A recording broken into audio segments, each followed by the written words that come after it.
இப்போ கம்பனில் காத்திருப்பு அப்படின்னு சொல்லும்போது அந்த டைட்டிலே கொஞ்சம் ஒரு சுவாரஸ்யமா ஆமா. கம்பனில் என்ன காத்திருப்பு, யார் யாரெல்லாம் காத்திருந்தார்கள் அப்படிங்கிற ஒரு கியூரியாசிட்டியை வந்து உருவாக்குது. நிச்சயமா. இந்த கான்செப்ட் எப்படி எடுத்தீங்க? இந்த கான்செப்ட் வந்து அதுக்கு நான் திரும்பவும் மதுரை கம்மன் கழகத்துக்கு தான் அங்கதான். நன்றி சொல்லணும். Right. ஏன்னா இந்த தலைப்பு வந்து மதுரை கம்மன் கழகம் வந்து கொடுத்தாங்க. ஓ. பொதுவாக வந்து அங்கே வந்து யாருக்கு என்ன மாதிரியான தலைப்புகள் நம்ம கொடுக்கணும், அவங்களுடைய தகுதி என்ன, அப்படி இப்போ என்னைய மாதிரியான நபர்களுக்கு வந்து எங்களை தகுதிப்படுத்திக்கிறதுக்காக ம்ஹும். தலைப்புகள் வந்து கொடுப்பாங்க. இப்போ சிலர் வந்து சப்ஜெக்ட்ஸில் வந்து பெரிய எக்ஸ்பர்ட்ஸாக இருப்பாங்க.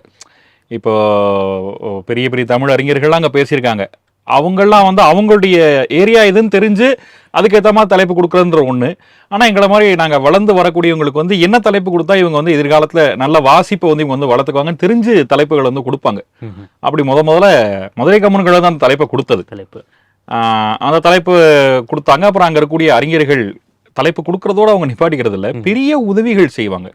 ஒவ்வொரு தலைப்பை வந்து எப்படி பேசணும், என்னென்ன செய்திகள்லாம் திரட்டலாம் அப்படின்னு சொல்லிட்டு ஒரு உரை அப்படின்னு சொல்லக்கூடியது வந்து தனிநபராக நான் மட்டுமே பேசுறது கிடையாது. பேசுகிற வேணா நானாக இருக்கலாம்.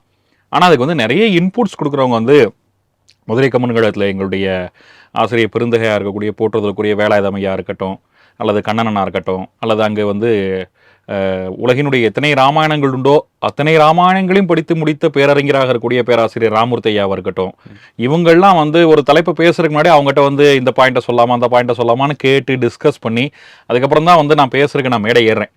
அதனால் அவங்க கொடுத்த தலைப்பு தான் இது.